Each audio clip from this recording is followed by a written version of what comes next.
नमस्कार दोस्तों, स्वागत है आपका इस channel English with Dewangan sir में।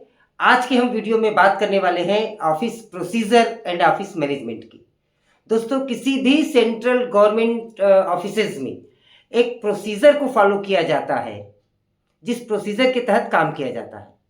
अभी हम लेटेस्ट में बात करें, केंद्रीय Vidyalaya Navodaya Vidyalaya has published vacancy for assistant commissioner, principal, vice principal through limited departmental examination as well as direct recruitment examination. For tier 1 and tier 2, both the syllabus is same.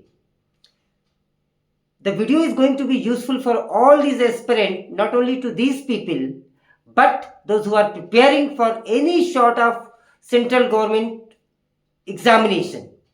It is going to be very, very useful.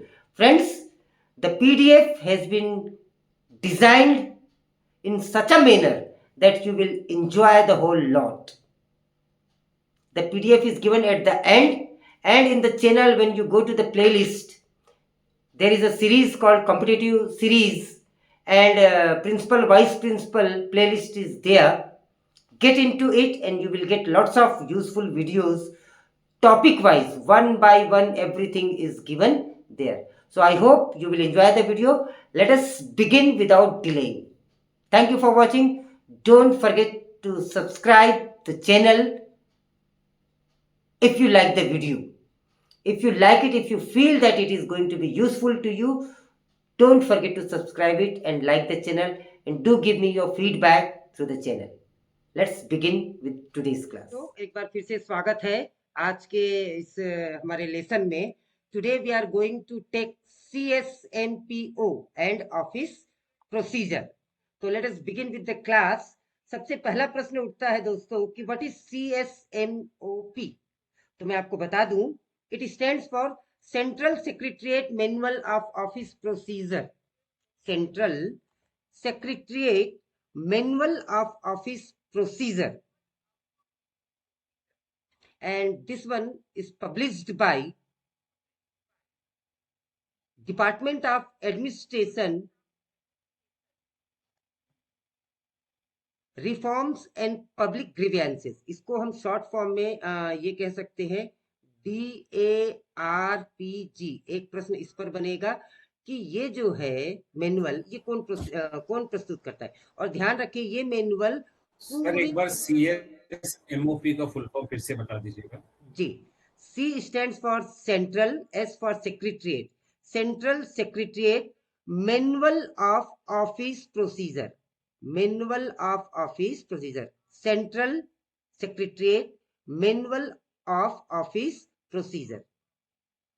तो ये जो है, ये पूरे जितने भी central government offices है, सारे मंत्रालय आ गए, सारे मंत्रालय के नीचे सेक्रेटरिएट आ गए, मिनिस्ट्री आ गई, सब कुछ आ गया।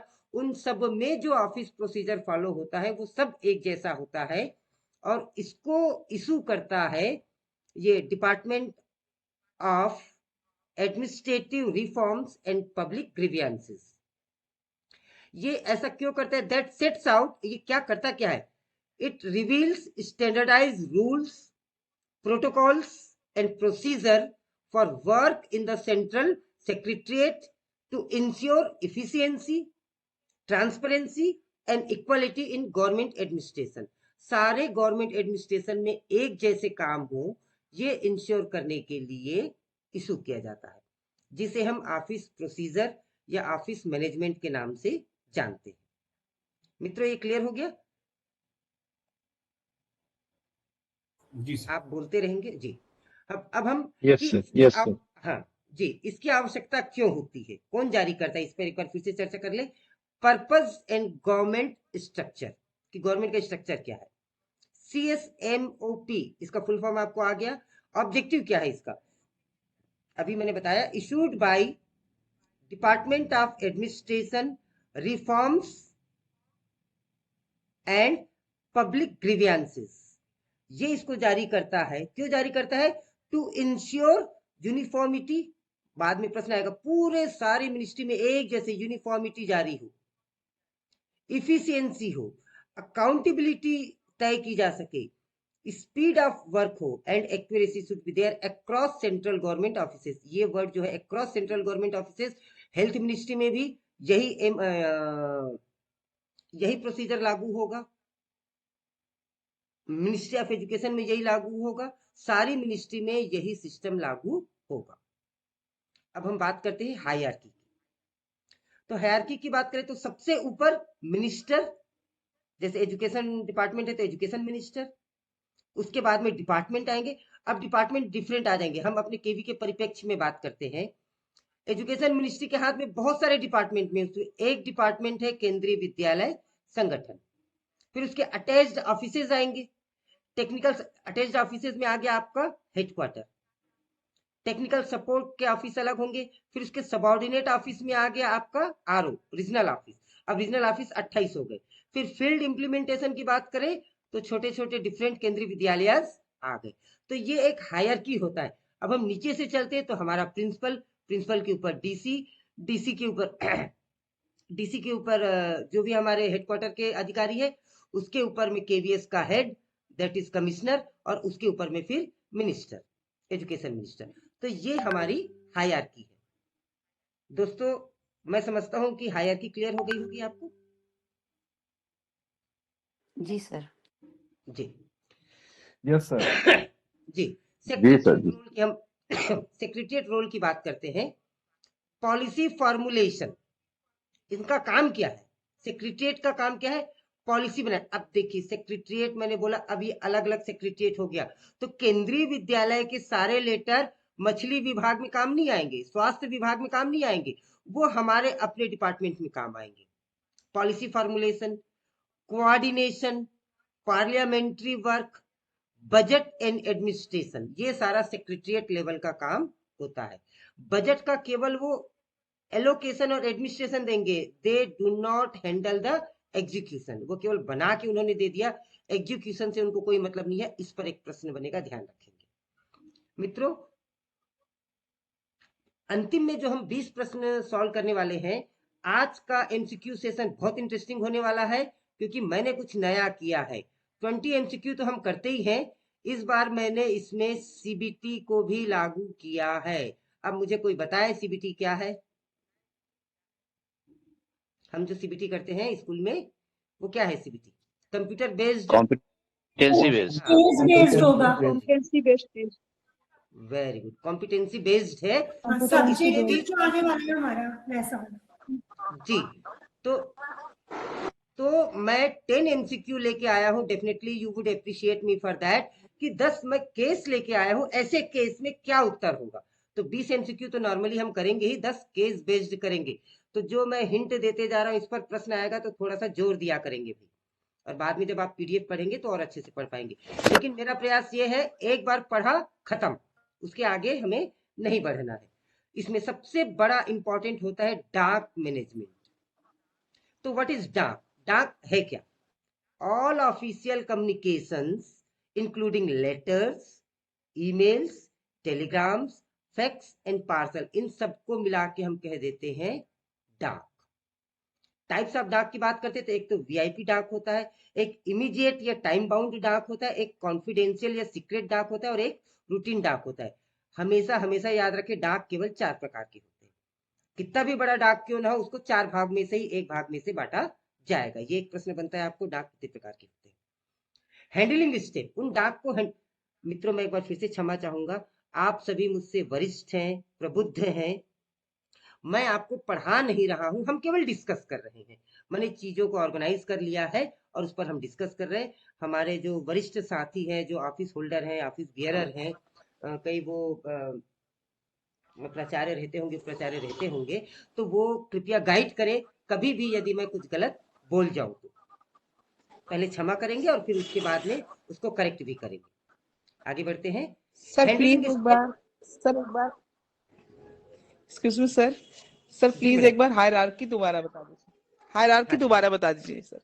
हाँ जी मैडम, हायरार्की की बात इन करते हैं कंटेक्स्ट टू आरओ सर, वो जो आपने हेडक्वार्टर आरओ ऐसे बताया ना। जी जी जी जी जी जी जी, ठीक है मैडम।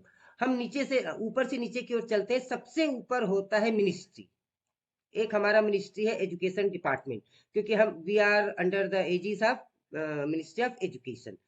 अब उस मिनिस्ट्री ऑफ एजुकेशन में बहुत सारे डिपार्टमेंट है, हायर एजुकेशन डिपार्टमेंट एक अलग है, कॉलेज वाला डिपार्टमेंट अलग है, और IIT भी इसी में आते हैं, और मेडिकल कॉलेजेस भी आते हैं, ये सब आते हैं।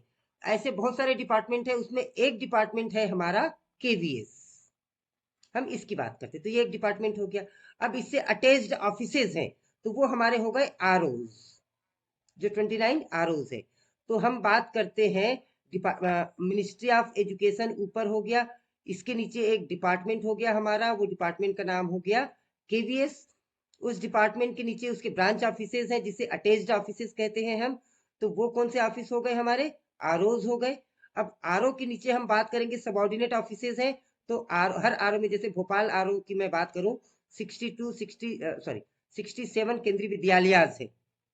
अब ये फील्ड इम्प्लीमेंटेशन हो गए, वो है हमारे KVS, केंद्रीय विद्यालय स्कूल जो है, डिफरेंट स्कूल से। नीचे से हम ऊपर जाते हैं तो पहले स्कूल, स्कूल के ऊपर RO के ऊपर हेडक्वार्टर, हेडक्वार्टर के ऊपर मिनिस्ट्री। ये हमारा हायरार्की लेवल है। मैडम ठीक है? Yes, sir. Thank you very much. जी। रिसिप्ट हैंडलिंग स्टेप्स, हम बात कर रहे थे डाक की। डाक को हम कैसे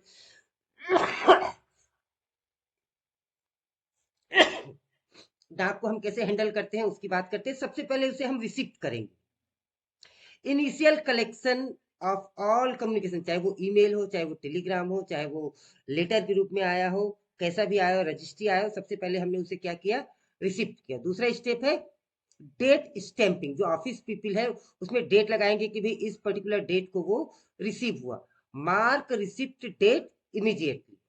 उसके बाद में उसका रजिस्ट्रेशन होगा, उसे आवक और जावक जिसे हम कहते हैं, आवक और जावक, जिसे अंग्रेजी में हम डिस्पैच कहते हैं। तो वो रजिस्ट्रेशन, उसका नंबर दिया जाएगा, रिकॉर्ड किया जाएगा इफ बाय टाइप, कौन से टाइप के द्वारा है। फिर उसकी शॉर्टिंग की जाएगी, अलग अलग किया जाएगा, category wise, priority wise it will be sorted and then it will be distributed. Delivery to concern अफसर। अब हम केवी के रेफरेंस में बात करते हैं। हेडक्वार्टर से एक मेल आया। दिवाकरन सर, सॉरी जी सर, दिवाकरन सर सॉरी, यहाँ जी पर जी। इनवर्ड आउटवर्ड वाला एक वर्ड यूज होता है ना, इनवर्ड हाँ आउटवर्ड, जी ऐसे जी जी यूज जी हम सर, करते मेरा हैं। इनवर्ड का रजिस्ट्रेशन से मतलब आया तात्पर्य। हुआ। जी जी, बिल्कुल, बहुत बढ़िया सर, थैंक यू। अच्छा, इनवर्ड आउटवर्ड। तो अब ये इनवर्ड जो है वो आवक हो गया, आउटवर्ड जो हो गया जावक हो गया। ठीक कह रहा हूँ सर मैं?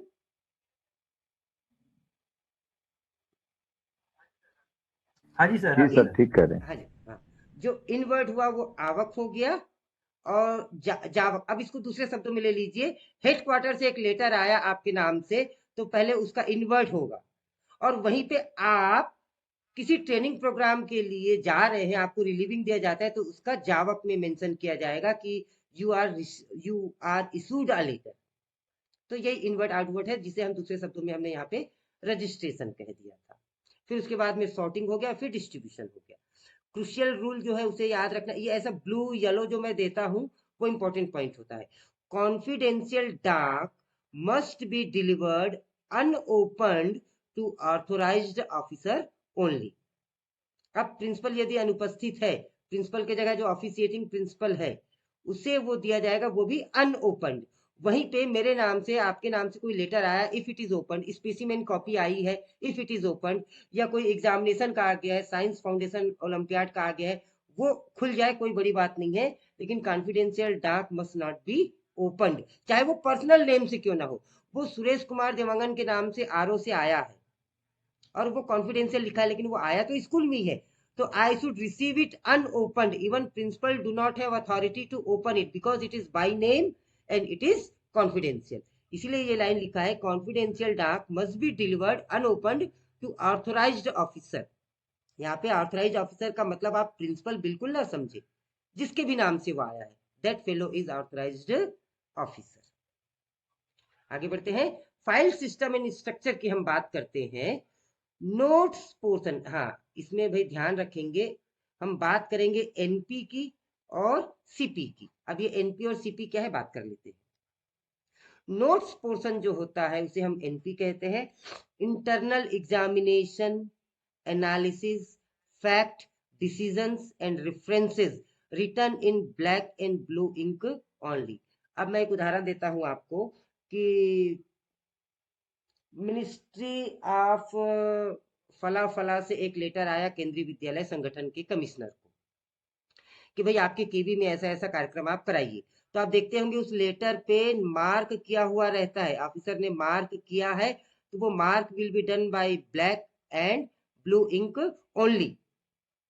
आगे जाके मैं ये भी बताऊंगा कि it is marked by red and green ink. तो who are authorise for red and green ink, इसकी भी हम बात करेंगे। वो लेटर में मार्क होता है, वो लेटर कमिश्नर को एड्रेस किया तो कमिश्नर ने मार्क कर दिया, सेक्रेटरी को या जेसी को, जॉइंट कमिश्नर को, जॉइंट कमिश्नर ने उसको फिर आरओ को मार्क कर दिया, डीसीज को, फिर डीसीज ने उसको मार्क कर दिया प्रिंसिपल को, फिर प्रिंसिपल वही लेटर हमको देता है। तो वो प्रिंसिपल ने वो लेटर सीसी इंचार्ज को दे दिया। तो हम देखते होंगे यहाँ पे ऐसा, यहाँ पे ऐसा, इस तरीके से बहुत सारे मार्किंग रहते हैं। तो वो मार्किंग कभी रेड पेन से रहते हैं, कभी ग्रीन पेन से रहते हैं, कभी ब्लू पेन से रहते हैं, कभी ब्लैक पेन से रहते हैं। तो ये पेन भी इंपॉर्टेंट है। तो ये है उसका नोट पोर्शन। अब हम करेस्पॉन्डेंस की बात करते हैं। Correspondence, all incoming and outgoing letters, external communication arranged chronologically, उसको क्रम से उसको अरेंज किया जाता है। क्रोनोलॉजिकली को हम दूसरे शब्दों में कह सकते हैं date wise, it is arranged date wise. तो ये है नोट पोर्शन और करेस्पॉन्डेंस पोर्शन। अभी डेट वाइज को और मैं एक्सप्लेन कर दूं कि वो 21 दिसंबर को निकला एक ऑफिस से और हेडक्वार्टर पहुंचा वो 27 दिसंबर को। तो आप देखेंगे 27 से 28 दिसंबर के डेट में हेडक्वार्टर के किसी व्यक्ति का सिग्नेचर है। फिर उन्होंने भेजा किसको, आरओ को। आरओ के पास में 4 जनवरी को पहुंचा। तो 4 या 5 जनवरी के डेट में आरओ के हमारे डीसी के सिग्नेचर होते हैं या एसी के सिग्नेचर होते हैं। फिर वो पहुंचा हमारे स्कूल, तो हमारे प्रिंसिपल उसको 12 जनवरी को उन्होंने साइन किया और फिर disseminate to all the employees, सभी एम्प्लॉइज के लिए। तो ये सारे नोट 1 2 3 4 ये हायरकी की डेट में है। हम देखेंगे हमको मिला वो 15 जनवरी को, जबकि वो निकला था 12 जनवरी को रीजनल ऑफिस से, हेडक्वार्टर्स निकला था 4 जनवरी को, 27 जनवरी को कमिश्नर ने साइन किया था, वो 21 दिसंबर की डेट में निकला था वो फलाने डिपार्टमेंट से। तो ये है करेस्पॉन्डेंस पोर्शन, जिसमें date is always chronologically noted. मित्रों, क्या मैं स्पष्ट हूं?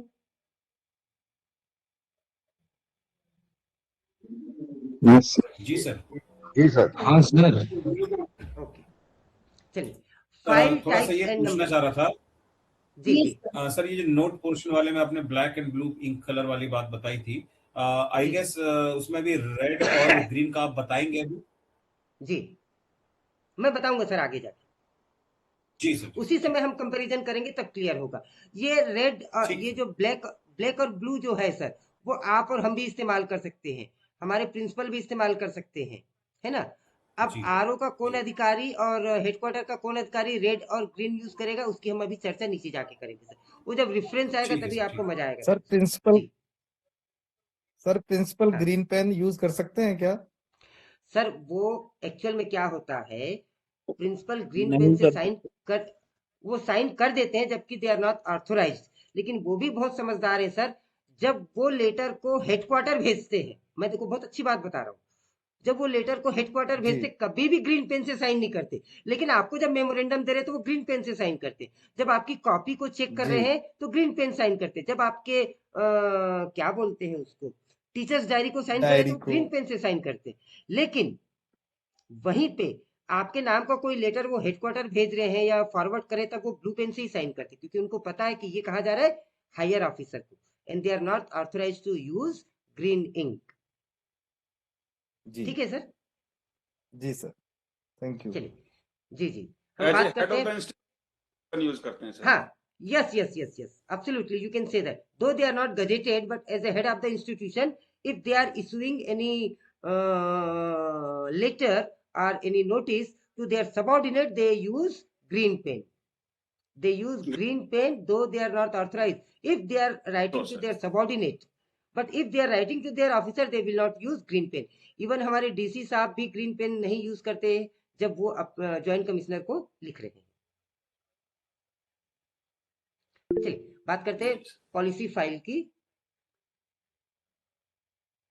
हाँ Shweta madam, do you want to say something? हाँ सर, मैं पूछना चाह रही थी कि फिर क्या उन्हें गैजेटेड ऑफिसर नहीं बोला जाएगा प्रिंसिपल्स को? नहीं, principal is not at all a gazetted officer madam, always keep it in mind. मगर sir gazetted officer sir commissioner के अलावा एक एडिशनल कमिश्नर यही होते हैं ना, बस दो हमारे केवीएस में। केवीएस में केवल दो principal gazetted officer. Sir, DC भी नहीं है सर, डीसी भी गजेटेड ऑफिसर नहीं। कमिश्नर श्वेता मैडम, और एडिशनल कमिश्नर ये दोनों आईएएस होते हैं, इसलिए ये गजेटेड है सर। यस सर, बिल्कुल ठीक है सर, बिल्कुल ठीक है। सर मगर कभी हम कॉम्पिटिशन्स देने जाते हैं तो कहते हैं कि अटेस्टेड करवाना है तो प्रिंसिपल से भी करवा सकते हैं, he is equivalent to gazetted officer. No, actually you are going for departmental things, so principal may attach your thing because she is a custodian of all your original documents. ठीक है madam? Okay okay okay, लेकिन आप ठीक है sir, आप जो state का सुनिए ना मैडम, आप स्टेट गवर्नमेंट में वहां पर एक ऑप्शन, मैम एक ऑप्शन लिखा रहता है, हेड ऑफ इंस्टीट्यूशन लिखा रहता है ऑप्शन करके, स्टेट गवर्नमेंट ऑप्शन में हेड ऑफ इंस्टीट्यूशन के नाम हाँ होता है। बिल्कुल ठीक करे सर, मैं इसको और या क्लियर ये कर देता कहिए हूँ। सर स्टेट गवर्नमेंट का प्रिंसिपल होता है। या ये कहिए सर जो पोस्ट यूपीएससी या यूपीपीसीएस के द्वारा फिल होती हैं वो गजेटेड होती हैं, उनमें लिखा भी होता है गजेटेड पोस्ट। बिल्कुल सर, मैं आपको और स्पष्ट कर दूं। सर लेकिन सर केवीएस जो ऑटोनॉमस बॉडी है इसका नहीं मानते। एक्सक्यूज मी सर, मैं 2 मिनट में क्लियर कर देता हूँ सर इस बात को। जो स्टेट गवर्नमेंट होता है उसका लेक्चरर होता है वो भी गजेटेड होता है, प्रिंसिपल तो खैर होता ही होता है। स्टेट स्कूल का लेक्चरर जो होता है वो गजेटेड होता है, लेकिन आपका प्रिंसिपल, केवीएस का प्रिंसिपल इसलिए उसको अटैच कर देता है not as a gazetted officer but as a head of the institution.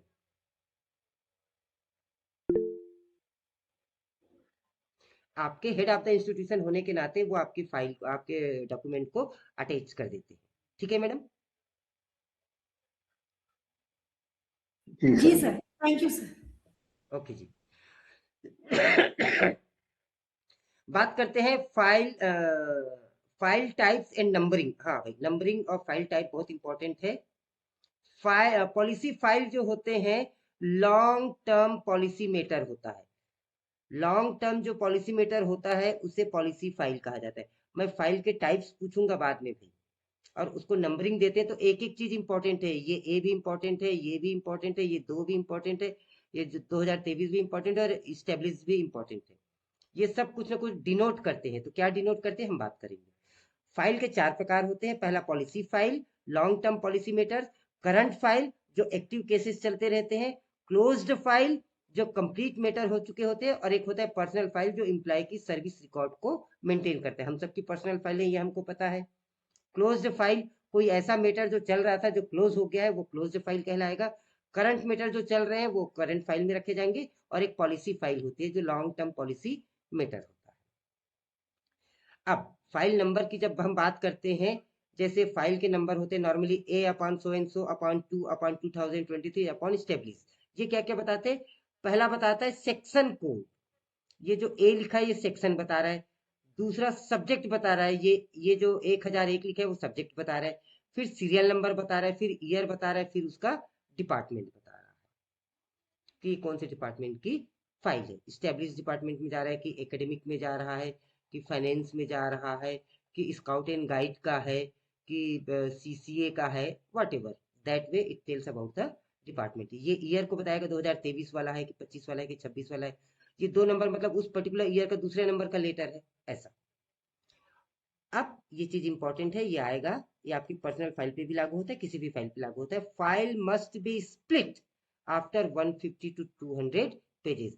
आप किसी भी फाइल के 200 पेज यदि पूरे हो जाते हैं तो फाइल को बदल दिया जाता है। फाइल नंबर 1 फिर फाइल नंबर 2 चालू हो जाएगी। ये पर्सनल फाइल के केसेस में भी होता है कि आपकी पर्सनल फाइल में 200 पेज हो गए हैं तो पार्ट 2 सीरियल नंबर 2 चालू हो जाएगा और नंबर 1 को सेफ रख दिया जाएगा एज इट इज। ये हर फाइल के लिए लागू होता है। इस पर एक प्रश्न बनेगा। Hierarchy of file noting. File noting की हायरार्की क्या होती है कि उसमें कौन कौन नोट लगाता है। सर अभी अब हम ग्रीन पेन की बात करेंगे। एक श्रीमान ने पूछा था सर ने, अभी हम बात करेंगे sir. Hierarchy of file noting, file noting का चैनल ऑफ सबमिशन क्या होता है? सबसे नीचे से चालू करते हैं। असिस्टेंट या एएसओ, एएसओ नहीं है तो क्या होता है भाई? हमारे यहाँ क्या क्या होते हैं? जेएसए और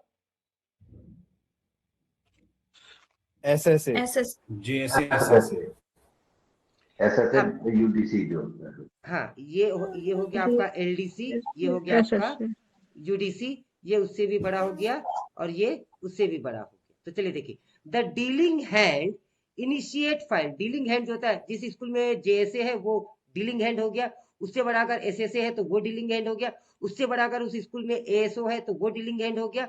आरओ लेवल की बात करें तो असिस्टेंट जो है वो डीलिंग हैंड हो गया। वो एग्जामिन करेगा पीयूसी को। पीयूसी क्या है भाई? ये पीयूसी सर्टिफिकेट नहीं है, पोल्यूशन वाला सर्टिफिकेट नहीं है। तो ये पीयूसी क्या है? Paper under consideration. मित्रों ध्यान देंगे, पेपर अंडर कंसीडरेशन। जो भी पेपर है अंडर कंसीडरेशन है, उस पर इनिशियल फाइल, फिर उसको पेपर को एग्जामिन करना, साइट्स रूल, उस पर रूल देखना, सजेस्ट एक्शन, अपने अधिकारी को एक्शन सजेस्ट करना, प्रिपेयर इनिशियल नोट, उस पर इनिशियल नोट प्रिपेयर करना और फिर उसको ड्राफ्ट करना और फिर वो सबमिट कर देगा अपने हायर अथॉरिटी को। हायर अथॉरिटी उसका कौन हो गया? Section officer. फिर section officer first level supervisor है जो स्क्रूटिनाइजेस करेगा नोट्स को एंड ड्राफ्ट को, फिर डिस्पोजेज रूटीन केसेस को निपटाएंगे, सबमिट इंपॉर्टेंट मैटर अपवर्ड। अगर उसी लेवल पे निपट गया तो ठीक है, नहीं तो वो अपवर्ड फॉरवर्ड कर देगा किसको? Under secretary. ये हम पूरे केवीएस लेवल की बात कर रहे हैं, स्कूल की बात नहीं कर रहे। अंडर सेक्रेटरिएट लेवल को, that is US, under secretariat level. तो ब्रांच ऑफिसर हो गया, आपका लेटर आरओ पहुंच गया, कंट्रोलिंग सेक्शन पे पहुंच गया, डिस्पोज केस, आरओ का जो आपका डीसी है वो केस को डिस्पोज कर देगा एट देयर लेवल और सबमिट टू डीएस। डीएस मतलब deputy secretary level for higher approval. अब उसे डीसी तक का मैटर है तो डीसी ने सॉल्व कर दिया, नहीं तो उसे ऊपर भेज दिया हेडक्वार्टर लेवल पे। वहां पे कौन हैंडल करेंगे इसको? डेप्यूटी सेक्रेटरी या डायरेक्टर हम जिसे कहते हैं।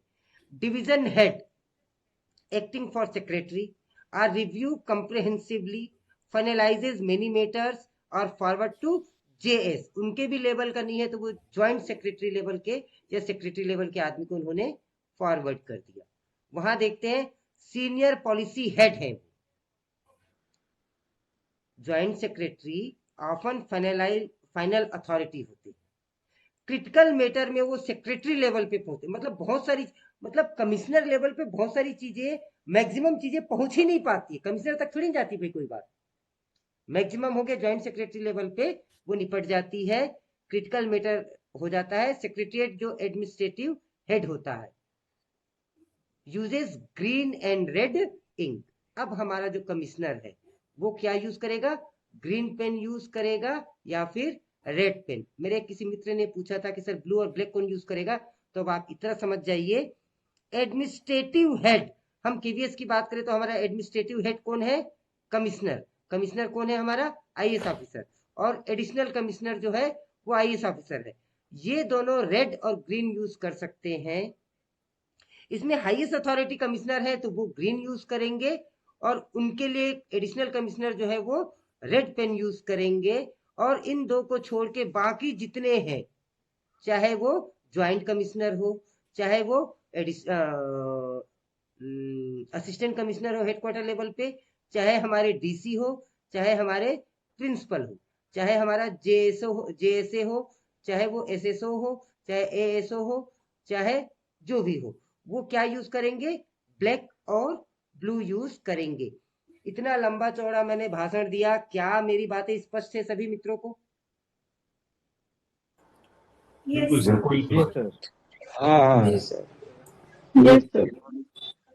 चलिए धन्यवाद मित्रों, इतना ध्यान रखना है। ये कलर कॉम्बिनेशन है पेन का, क्यों, क्या, सर कैसे। सर क्या ब्लैक एंड ब्लू में भी कुछ कंडीशन है? नहीं sir, black and blue it's okay, उसमें कोई बहुत ज्यादा एक्सप्लिसिट नहीं दिया हुआ है, इतना डिटेल नहीं दिया हुआ है। अच्छा मित्रों, एक बहुत अच्छी बात, सर चलिए हम लोग ब्लैक पेन यूज करते हैं तो कोई प्रॉब्लम तो नहीं है नहीं नहीं, कोई ऑफिशियल प्रॉब्लम नहीं। डॉक्यूमेंट्स वगैरह के लिए? नहीं सर, टीचर तो वैसे ही निरीह प्राणी होता है सर, टीचर को कोई प्रॉब्लम नहीं है sir. We can use black and blue, ऐसा कोई उसके लिए ऑफिशियल मैटर नहीं है कि वी कैन नॉट यूज, हम कर सकते हैं सर। आगे बढ़े मित्रों। सर एएसओ का फुल फॉर्म बता दीजिए ना प्लीज। हाँ, कौन बता रहे भाई हमारे मित्रों में से एएसओ का? ASO sir. Assistant section officer. ठीक है सर, ठीक है, थैंक यू। जी, और वैसे ही एफओ होता है मैडम, फाइनेंस ऑफिसर।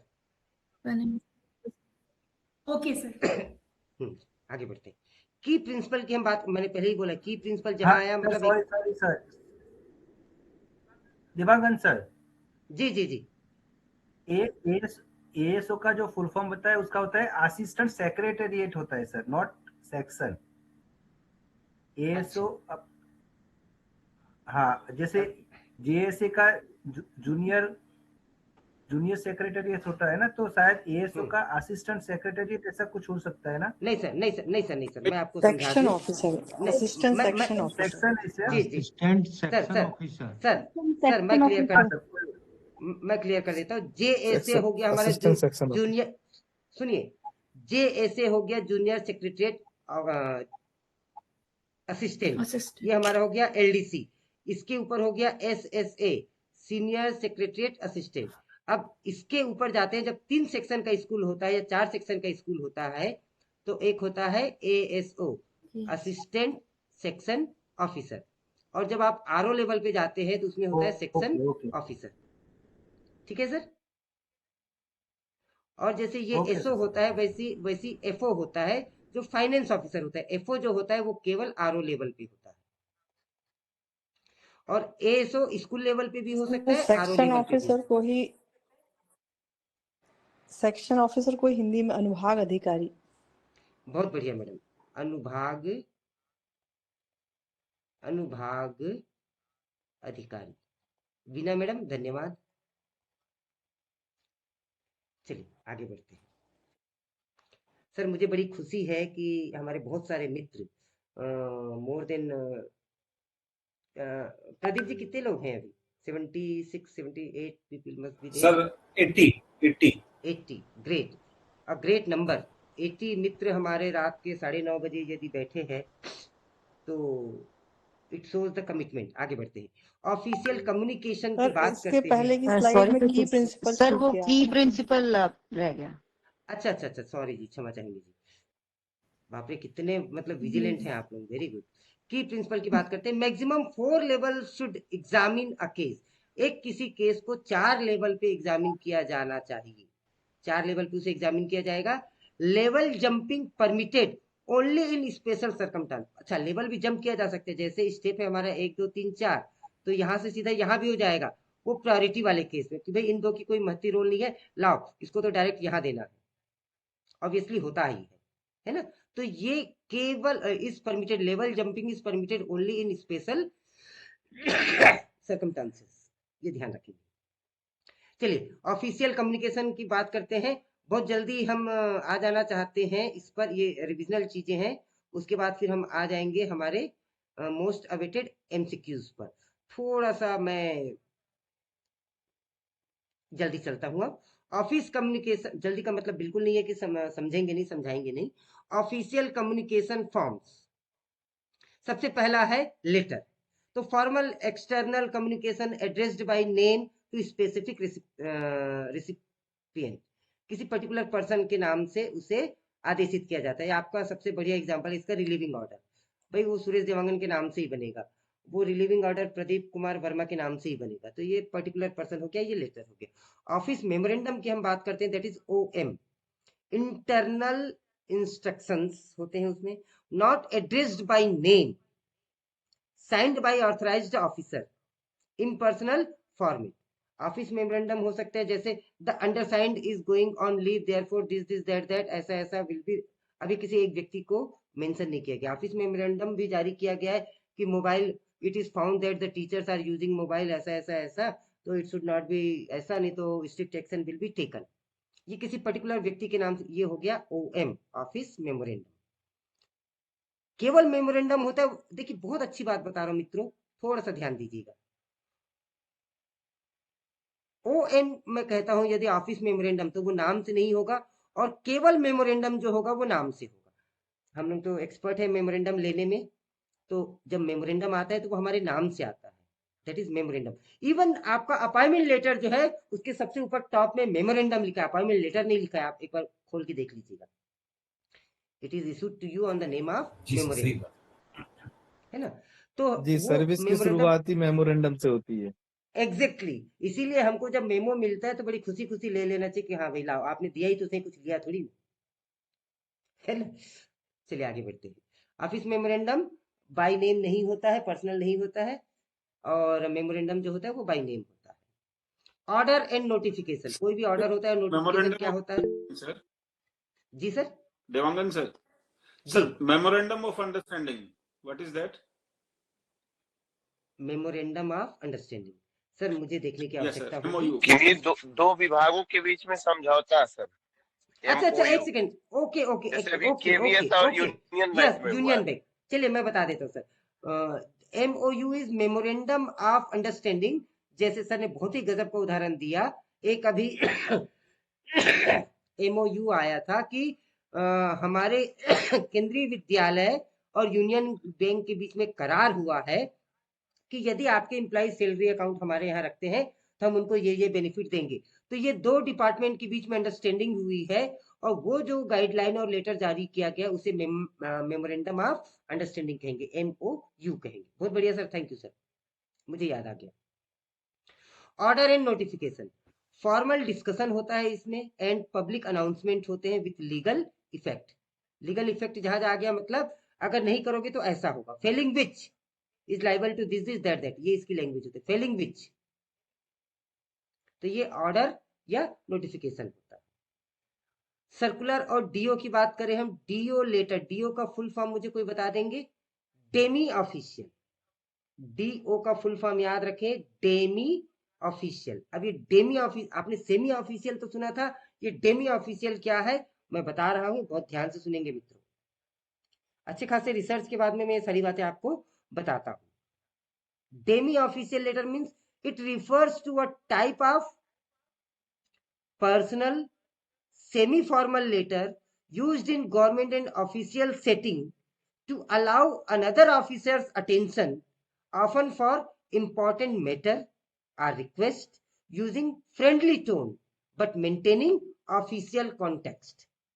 टोन तो फ्रेंडली होगा लेकिन ऑफिशियल कॉन्टेक्स्ट को मेंटेन किया जाएगा। एक ऑफिसर से दूसरे ऑफिसर को कोई बात कन्वे करने अर्ध के, सरकारी पत्र। वेरी गुड, अर्ध सरकारी पत्र, but maintaining official context, typically between officers of similar rank और 1 or 2 लेवल अपार्ट। अब यहाँ पे आ जाता है 1 or 2 लेवल अपार्ट, मतलब कोई अधिकारी भी अपने सबऑर्डिनेट को लिख सकता है। बात करते हैं ड्राफ्टिंग प्रिंसिपल की।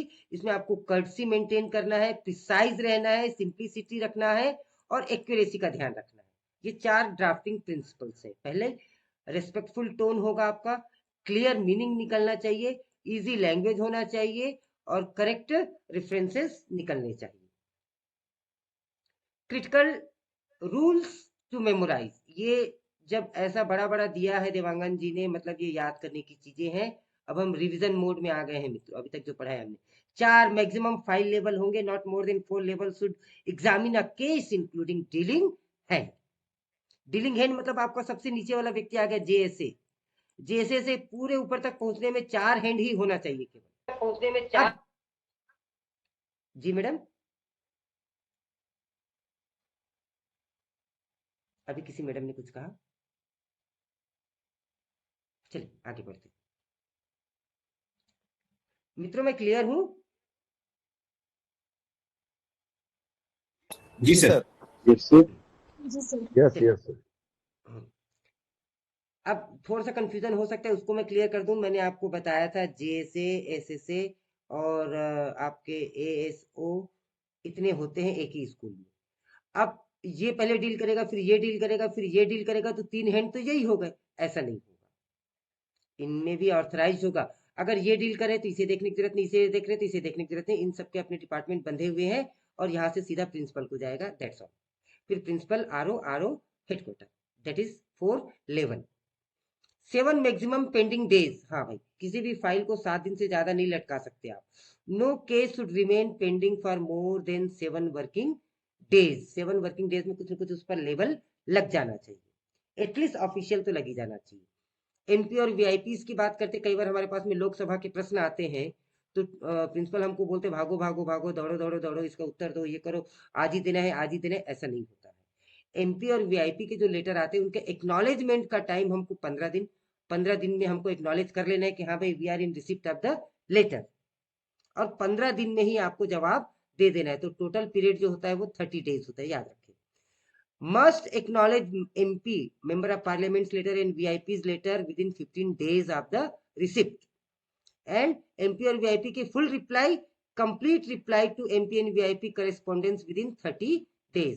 30 दिन के अंतर्गत आपको उसको पूरा कर ही लेना है। क्लासिफिकेशन रिव्यू की बात करते हैं, इंपॉर्टेंट है, ये नया है, ये रिवीजन नहीं है, ये बात नहीं की थी मैंने। क्लासिफिकेशन रिव्यू की जब हम बात करते हैं तो classified files reviewed every 5 year from for declassification. Classified file को डीक्लासिफाइड करने के लिए every 5 year it is reviewed. और जब आपकी फाइल की पेज नंबर 200 क्लियर हो जाते, 200 तक चले जाते हैं, तो मस्ट स्प्लिट आफ्टर रीचिंग 150 से 200 पेज में तो कंपल्सरीली आपको स्प्लिट करना है। 150 में आप चाहे तो कर सकते हैं। आपकी फाइल संख्या 153 पहुंच गई है तो प्रिंसिपल उसे पर्सनल फाइल को नंबर 2 चालू कर सकती है। 150 से पहले चालू नहीं कर सकती और 200 के बाद नहीं करना है, मतलब 200 के बाद तो करना ही करना है, ऐसा। रिप्लाई की बात करते हैं, MP reply rule minimum under secretary level. हाँ, एमपी को आप सीधा जवाब नहीं दे देंगे कि हाँ भाई आपने ये पूछा था, ये इसका जवाब है, नहीं, आप उसको चैनल वाइज चलेंगे। उससे जवाब कौन देगा? अंडर सेक्रेटरीट लेवल का व्यक्ति ही जवाब देगा। Must be in letter form. अच्छा, एमपी को आप ईमेल नहीं करेंगे भाई साहब, एमपी को हमेशा, ये 2 चीजें इंपॉर्टेंट है भाई, एक तो अंडर सेक्रेटरीट लेवल जवाब देगा, लेटर फॉर्म में जवाब देगा, and never OM format, office memorandum के फॉर्मेट में जवाब कभी भी नहीं देंगे। मित्रों, बस मुझे एक बात बता दीजिए, मुझे उससे इंकरेजमेंट मिलेगा। हम सभी ऑफिस प्रोसीजर में शामिल हैं, 15 साल से, 20 साल से, 10 साल से, जितने भी सालों से हैं, सभी 15 साल से ज्यादा वाले हैं केवीएस में। अभी जो मैं बातें कर रहा हूँ, जो इतनी स्लाइड में हम बातें कर रहे हैं, आपने कम से कम 5, 10, 6, 7 कुछ तो नई चीजें सीखी होंगी। क्या आपने नई चीजें सीखी क्या? बिल्कुल सर, काफी सारी नई चीजें सीखी सर। यस सर, बहुत सारी। यस सर, बहुत सारी चीजें हैं सर। डेली सीख रहे हैं सर। चले सर, थैंक यू। तो इससे कम से कम ये तो रहेगा कि हाँ भाई, मतलब सर जो हम सबसे पढ़ रहे कॉमन हैं, चीजों में से एक, जैसे वो फाइल नंबर फॉर्मेट जो है उसमें जी, जी, पहला सेक्शन को कैटेगराइज करेगा, फिर सब्जेक्ट, फिर ये जी, वो, ये चीजें ही जी, अपने आप में एक छोटी सी बट एक इम्पोर्टेंट बात थी सर। जी सर, वही तो मैं वही कह रहा हूँ सर, मैं वही चीजें लेके आ रहा हूँ जो ऑलरेडी हमारे चारों तरफ है, लेकिन उसको एक प्रॉपर फॉर्मेट में, एक सिलेबस वाइज की, एक क्रोनोलॉजिकल ऑर्डर में हम पढ़ रहे हैं। तो मैं समझता हूँ कि हम कुछ न कुछ अच्छा कर रहे हैं। चलिए बात करते हैं। सर एक रिक्वेस्ट थी। जी प्लीज। सर 8:30 हो सकता है क्या टाइम? सर ये क्लास खत्म कर लेते हैं, बिल्कुल चर्चा कर लेते हैं सर, आप लोग जो कहेंगे वो कर जी लीजिए। सर। जी जी, ये खत्म कर लेते हैं क्लास, फिर उसके बाद चर्चा करते हैं सर। टॉप सेक्रेटरी लेवल पे हम बात करते हैं तो हाई क्लासिफिकेशन, हाईएस्ट क्लासिफिकेशन, फिर सीक्रेट, फिर कॉन्फिडेंशियल, फिर रेस्ट्रिक्टेड, ये लेवल है, कम्युनिकेशन के लेवल है। एक बार मैं फिर से बता दूं, सिक्योरिटी लेवल की हम बात करते हैं हाईएस्ट टू लोएस्ट। सबसे ऊपर जो हमारा सिक्योरिटी लेवल है वो कौन है? हाईएस्ट क्लासिफिकेशन है, जिसे हम टॉप सीक्रेट करते हैं, लेटर की बात। फिर सीक्रेट होता है requires JS authorisation to carry. कुछ लेटर ऐसे होते हैं जिसे केवल बाहर कैरी किया जा सकता है, एक डिपार्टमेंट से दूसरे डिपार्टमेंट, आउटसाइड लिया जा सकता है, लेकिन उसको जूनियर सेक्रेटरी लेवल के ऑथराइजेशन के बाद ही उसको लिया जा सकता है। एक होता है कॉन्फिडेंशियल लेटर, जो कंट्रोल्ड एसेस में होता है, जैसे प्रिंसिपल के लिए कॉन्फिडेंशियल लेटर आया तो प्रिंसिपल ही ओपन करेगा। एक होता है रेस्ट्रिक्टेड, जिसका लिमिटेड सर्कुलेशन होता है हर किसी के लिए वो सर्कुलेट नहीं किया जाता है। रिकॉर्ड मैनेजमेंट की हम बात करते हैं तो परमानेंट रिकॉर्ड होते हैं, इसे kept indefinitely for historical and legal reason, इसे डिलीट नहीं किया जाता, डिस्ट्रॉय नहीं किया जाता। एक होता है लॉन्ग टर्म रिकॉर्ड, इस पर प्रश्न आएगा। लॉन्ग टर्म रिकॉर्ड क्या होता है? रिटेन्ड फॉर एक्सटेंडेड पीरियड, इसकी कोई सीमा नहीं है, 10 साल 20 साल 25 साल कब तक रखा जाएगा, लेकिन इसे रखा जाता है। एक होता है short term record, limited retention period होता है, हमारी एग्जामिनेशन की कॉपी या सीसीए का रिकॉर्ड या एग्जामिनेशन का रिकॉर्ड। जैसे अभी सीबीएसई ने ही बोल दिया कि आपकी ओएमआर सीट को 6 महीने तक ही रखी जाएगी, 6 महीने बाद उस पर कोई भी चर्चा नहीं की जाएगी, उसको डिस्ट्रॉय कर देगी, जिंदगी भर थोड़ी संभाल के रखेंगे, तो वो आ जाएगा short term record. Weeding process, हाँ एक वीडिंग एक वर्ड आता है भाई, इस वीडिंग वर्ड को अच्छे से ध्यान रखेंगे, प्रश्न आएगा। Authorise destruction of records after retention period, एक निश्चित समय तक उसको रिटेन किया गया और फिर उसको वीड यानी एक्चुअली होता है जैसे हम जो घास उखाड़ते हैं, जो क्या बोलते हैं उसको, एक अच्छा सा वर्ड है, खरपतवार को उखाड़ देते हैं, वैसे ये वीड उसी से बना हुआ है। Authorise destruction of record after retention period expires following approval schedule with proper authorization, proper authorization के साथ में हम उसे खत्म कर देते हैं। सिटीजन्स चार्टर कंपोनेंट्स की हम बात करेंगे, इसमें इतनी चीजें शामिल होती है, ये तो इंपॉर्टेंट है ही, ये चीज शामिल नहीं होती, ये ज्यादा इंपॉर्टेंट है, ध्यान देंगे। सिटीजन चार्टर कंपोनेंट क्या क्या होता है? उसमें विजन होता है, उसमें मिशन होता है, उसमें सर्विस ऑफर्ड होता है, service standard and time frame होता है, ग्रीवियंस रिड्रेसल मैकेनिज्म होता है, एक्सपेक्टेशन फ्रॉम सिटीजन होता है। It does not include employees salary detail. Secret paper की हम बात करते हैं, secret paper can only be carried outside by under secretary, केवल कौन लेके जा सकता है? अंडर सेक्रेटरी ही लेके जा सकता है, वो भी with written permission of joint secretary authorisation. ये हो गया। अब हम बात करते हैं हमारे प्रैक्टिस पे क्वेश्चंस की। तो मित्रों क्या आप तैयार हैं? जी सर। चलिए तो हम क्वेश्चन शुरू करते हैं। आप सभी यदि बैकग्राउंड में नॉइज ना हो, तो अपने अपने पूरे माइक चालू कर लीजिए, इंथुजियास्टिकली बढ़िया चिल्ला के जल्दी से जवाब दीजिए, लेकिन बस एक निवेदन है, प्रश्न पढ़ने के बाद और ए या बी या सी या डी ये पहले बोल दे और फिर उत्तर को भी जरूर बोले। अगर माइक में डिस्टरबेंस ना हो, बैकग्राउंड नॉइज ना हो, तो सभी अपने माइक चालू कर लीजिए प्लीज। चलिए शुरू करते हैं। पहला प्रश्न, केवल ये 10 मिनट में हमको खत्म करना है। बी सर,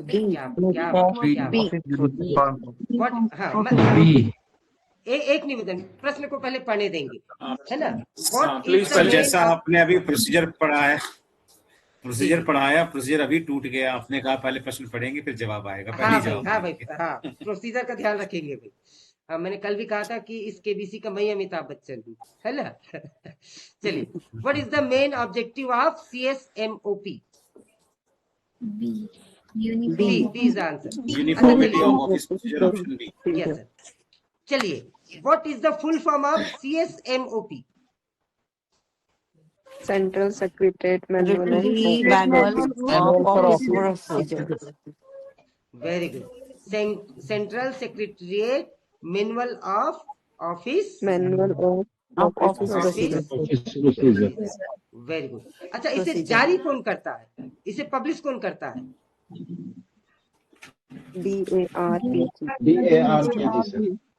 DARPG, बहुत बढ़िया। डाक इंक्लूड्स ऑल ऑफिशियल कम्युनिकेशन। बिल्कुल ठीक है सर, ऑल ऑफिशियल कम्युनिकेशन सी। तीसरा प्रश्न है, which is not a type of डाक? रूटीन डाक, पर्सनल डाक। सर रूटीन डाक नहीं मैडम, पर्सनल डाक जो होगा उसे हम टाइप ऑफ डाक में नहीं मानेंगे। उसके बाद चौथा प्रश्न में आते हैं, the notes portion of a file contains. Notes portion of a file contain, notes portion में क्या होता है? Internal examination and decisions. Very correct, quite correct, internal examination and decision. फिर करेस्पॉन्डेंस पोर्शन क्या कंटेन करता है? Incoming outgoing communication. बिल्कुल ठीक है, incoming and outgoing communication. File Communication. Numbering, हाँ, file numbering mainly indicates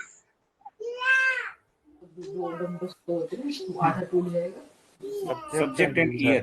subject and yes, subject and year तो उसमें डेफिनेटली होगा ही होगा, subject and year should will definitely be there. Question number 7 की ओर बढ़ते हैं। Which file relates to service matters of employees? personal file. Personal file. बिल्कुल ठीक जवाब है, पर्सनल फाइल। 8वां प्रश्न, question number 9 is C, preparation of official C. Communication. Question number 10 की ओर बढ़ते हैं। Office memorandum Communication. Generally used for? Internal instructions. Very good, internal instruction, बिल्कुल करेक्ट है आप लोग। अब हम बात करते हैं सेट नंबर 2, 11 to 20, थोड़ा सा लेवल बढ़ जाएगा। OM is normally addressed, office memorandum is normally by name. Addressed Without naming an naming individual. an individual. Without naming yes, without naming N an individual. individual. मैंने आपको बताया था, याद कीजिए, Without naming मेमोरेंडम an अलग है individual. और office memorandum Individual. अलग। चलिए प्रश्न 12 की ओर बढ़ते हैं। Which is not a form of official communication? Official communication कौन सा नहीं है? Advertisement. यस, इसका करेक्ट प्रोनाउंसिएशन होता है एडवर्टीजमेंट, करेक्ट। क्वेश्चन नंबर 13, लगता है मैडम जरूर पीजीटी इंग्लिश से। Responsibility for delay in disposal of a case lies with? Each Each officer handling Each the officer case. handling the case. Yes, उसके Head लिए of office responsible only. कौन होंगे? हर वो अधिकारी जो उस केस को हैंडल कर रहा है यदि डिले होता है डिस्पोजल में। Question number 4, the main function of the secretariat is? Secretariat का मेन फंक्शन क्या है? Policy. formulation. Very good, policy formulation. Which is the highest secretary classification क्या है? अभी अभी बात की थी just. Top secret. Top secret. Top secret. Question number 6, confidential डाक should be open Authorized officer only. Authorized Authorized officer only. Authorised officers only. Only. Reading of record means? Option C. Discussion after retention period. Now, records preserved permanently are known as? permanent records. Permanent. Permanent.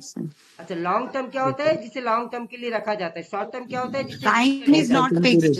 Very When the period is not fixed. Very good. Now, मतलब अच्छी बात यह है कि हमको चारों की definition आती है। भाई आप लोग कितने अच्छे मतलब पढ़ रहे हैं, कितना ध्यान है आपका, गजब का कंटेंट पे आपकी कमांड है, salute to all of you. चलिए question number 9, which is the correct sequence of task handling? थोड़ा सा ध्यान देंगे। C option. Date, sorting and revision. जब इस आंसर को हम अटेम्प्ट करेंगे तो देखो, रजिस्ट्रेशन बिल्कुल गलत है, सॉर्टिंग बिल्कुल, क्योंकि सबसे पहले तो वो रिसिप्ट होगा। अब इन दोनों के बीच में आंसर है, तो देख लिया हमने, रिसिप्ट है, रिसिप्ट के बाद में डेट स्टैंपिंग होगा ही होगा, उसके बाद में पहले सॉर्टिंग होगा फिर डिस्ट्रीब्यूशन। अगर ये ऑप्शन नहीं दिया ऑप्शन राइट, सही बात। डीओ लेटर, अभी हमने बात की थी, डीओ मतलब डेमी ऑफिशियल। Semi official. तो demi official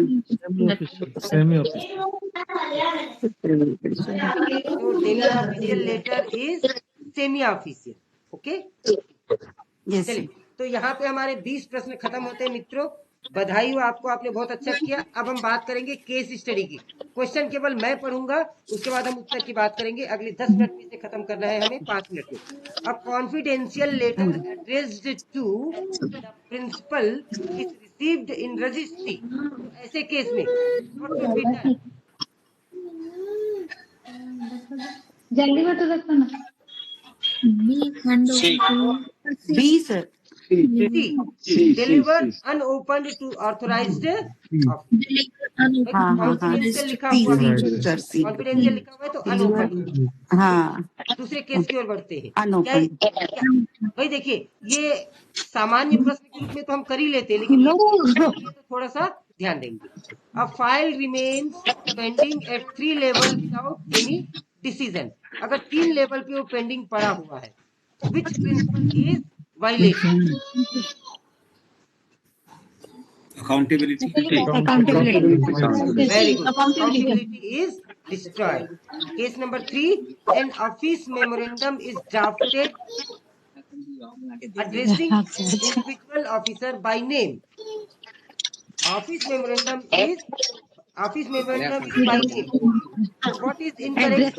Addressing C. Addressing system. Very good. उसके बाद में चौथा प्रश्न है, old records whose retention date has expired are still kept in office. Reading. Very good. VD. Case number 5, a routine dark is marked immediate without justification. routine dark को ऐसा immediate mark कर दिया गया without justification. Which principle is affected? Procedural discipline is Yes, sir. an oral instruction is given by a higher officer but not confirmed in writing. What is left?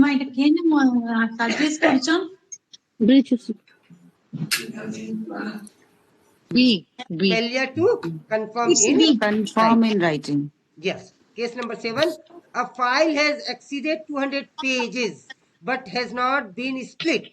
Which Volume rule splitting. follow? Volume splitting. Volume splitting. Absolutely correct. A secretary signs a letter replying to an MP, but it is not in letter form. What is wrong?